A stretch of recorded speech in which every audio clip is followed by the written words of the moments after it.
নমস্কাৰ, এই মুহূৰ্তত লৈ আহিছোঁ আপোনালোকৰ কাৰণে বহুকেইটা গুৰুত্বপূৰ্ণ খবৰ লগতে বহুকেইটা ভয়ংকৰ খবৰ।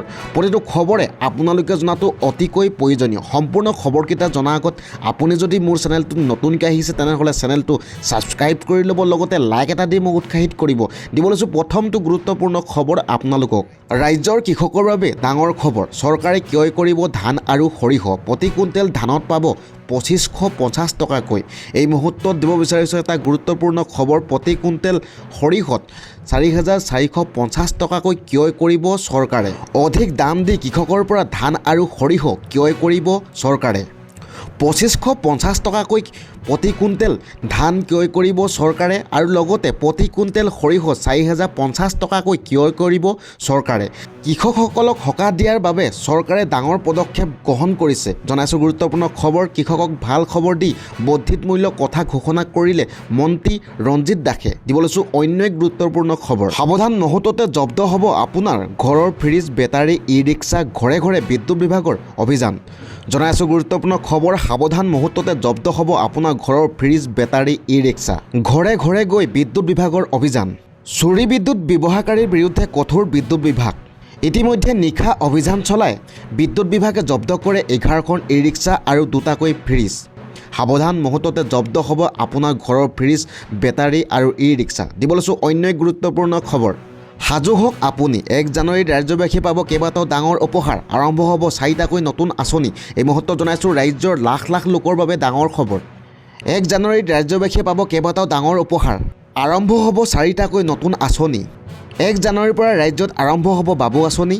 এই আঁচনিৰ জৰিয়তে যুৱকসকলে কৰিব পাৰিব আবেদন আৰু ইয়াৰ লগতে 1 জানুৱাৰীৰ পৰা মাত্ৰ 100 টকাতে লাভ কৰিব দাইল, চেনি, নিমখ। ৰেচন কাৰ্ডৰ হিতাধিকাৰীয়ে লাভ কৰিব এই সুবিধা।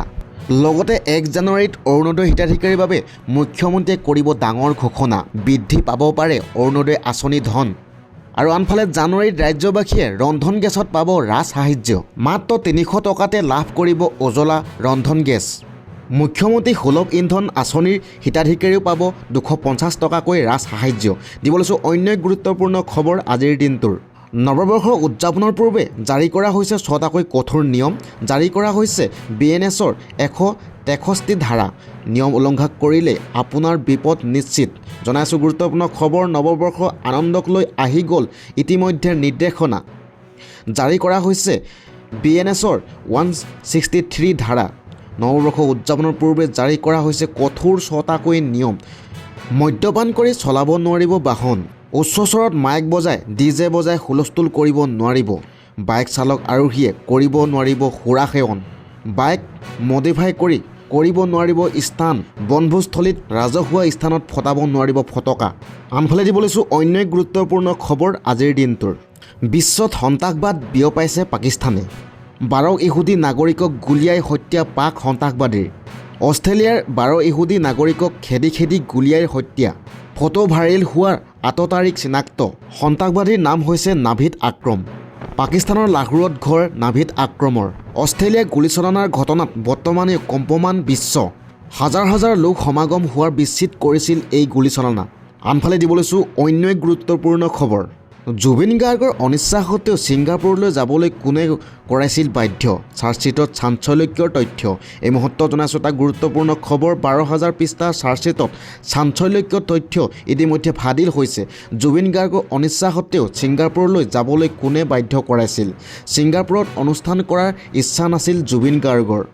অসুস্থ দেহাৰে ছিংগাপুৰত অনুষ্ঠান কৰাত অমান্তি হৈছিল জুবিন গাৰ্গ। কিন্তু কাৰ হেঁচাত পৰি জুবিন গাৰ্গ ছিংগাপুৰলৈ যাবলৈ হৈছিল। ছিংগাপুৰ যাবলৈ সিদ্ধাৰ্থ শেখৰে বাৰে বাৰে জুবিন গাৰ্গক কিয় কৈ আছিল। সিদ্ধাৰ্থৰ সৈতে এই বিষয়ত মতানৈক্য হৈছিল নেকি জুবিন গাৰ্গৰ। ছিংগাপুৰলৈ জুবিন গাৰ্গক লৈ যোৱাৰ বাবে কিয় ইমান উঠি পৰি লাগিছিল সিদ্ধাৰ্থ। চাৰ্জশ্বিটত আছে এই সকলোবোৰ তথ্য। এই বিষয়টো সন্দৰ্ভত আপোনালোকৰ মতামত কি তলৰ কমেণ্ট বক্সত জনাবলৈ নেপাহৰিব। দিব লৈছোঁ অন্য এক গুৰুত্বপূৰ্ণ খবৰ। মোক মাফ কৰি দিয়ক। কলকাতাৰ ঘটনাক লৈ মেছিৰ ওচৰত ক্ষমা খুজিলে মুখ্যমন্ত্ৰী মমতা বেনাৰ্জীয়ে। এই মুহূৰ্তত জনাইছোঁ গুৰুত্বপূৰ্ণ খবৰ। কলকাতাৰ ঘটনাক লৈ মেছিৰ ওচৰত ক্ষমা খুজিলে মুখ্যমন্ত্ৰী মমতা বেনাৰ্জীয়ে। কলকাতাৰ চল্টলেক ষ্টেডিয়ামত আক্ৰমণ কৰিছিল কিংবদন্তি ফুটবলাৰ মেছিক। মেছিক চাবলৈ অহা হাজাৰ হাজাৰ অনুৰাগীৰ মাজত সৃষ্টি হৈছিল উত্তপ্ত পৰিস্থিতি। মাত্ৰ 5 মিনিটতেই মেছি ত্যাগ কৰিছিল খেলপথাৰ। ইয়াৰ পিছতে ক্ষুব্ৰ হৈ পৰিছিল মেছিক চাবলৈ অহা দৰ্শকসমূহ। মেছিয়ে ষ্টেডিয়াম ত্যাগ কৰাৰ পিছতে দৰ্শকে লণ্ডভণ্ড কৰে ষ্টেডিয়াম। হাজাৰ হাজাৰ টকা খৰচ কৰি দৰ্শকে চাবলৈ আহিছিল মেছিক। মেছিক আক্ৰমণ কৰি এনে পৰিস্থিতিৰ সৃষ্টি হোৱাৰ বাবে ক্ষমা বিচাৰিলে মমতা বেনাৰ্জীয়ে। এই ঘটনাৰ তদন্তৰ বাবে গঠন কৰা হৈছে ইতিমধ্যে এনকুৱাৰী কমিটি। আনফালে দিব লৈছোঁ অন্য গুৰুত্বপূৰ্ণ খবৰ। বিজেপিয়ে ভোট চুৰি কৰে, তাত কোনো সন্দেহ নাই। ভোট চুৰিৰ বিৰুদ্ধে আমাৰ বিৰোধী দলৰ সভাপতিজনে দিল্লীত গ্ৰহণ কৰা প্ৰতিবাদী কাৰ্যসূচীৰ সঠিক। ভোট চুৰি সন্দৰ্ভত কি ক'লে বিধায়ক অখিল গগৈয়ে, এই মুহূৰ্তত আপোনালোকক জনাইছোঁ। ভাবোঁ যে বিজেপি দলে যে ভোট চুৰ কৰে সেইটোত কোনো সন্দেহ নাই, আৰু সেইকাৰণে আমাৰ সন্মানীয় বিৰোধী দলপতি আমাৰ ৰাহুল গান্ধী ডাঙৰীয়াই যি ভোট চোৰ ভোট চোৰ গাড়ী চোৰ ঘূৰ চোৰ মানে ভোট চোৰ গাড়ী চোৰ মানে কি ক'ব, আমাৰ ইয়াত গাদ্দি বুলিয়ে ক'ব লাগিব, হয়নে নহয়? গাড়ী চোৰ, ভোট চোৰ গাড়ী চোৰ, এই যিটো শ্লোগান দিছে এইটো এটা সঠিক শ্লোগান। আৰু সেইকাৰণে মই ভাবোঁ যে এইবাৰ আমি ভোট চোৰবিলাকক একদম খেদিব লাগিব আৰু কেতিয়াও গাড়ী চোৰ কৰিবলৈ এবাৰ অনুমতি নিদিওঁ। বিজেপিক খেদাও, অসম বচাও। বিজেপি হটাও, অসম বচাও। অসমীয়া জাতিক বচাব যদি লাগে বিজেপিক খেদিব লাগিব।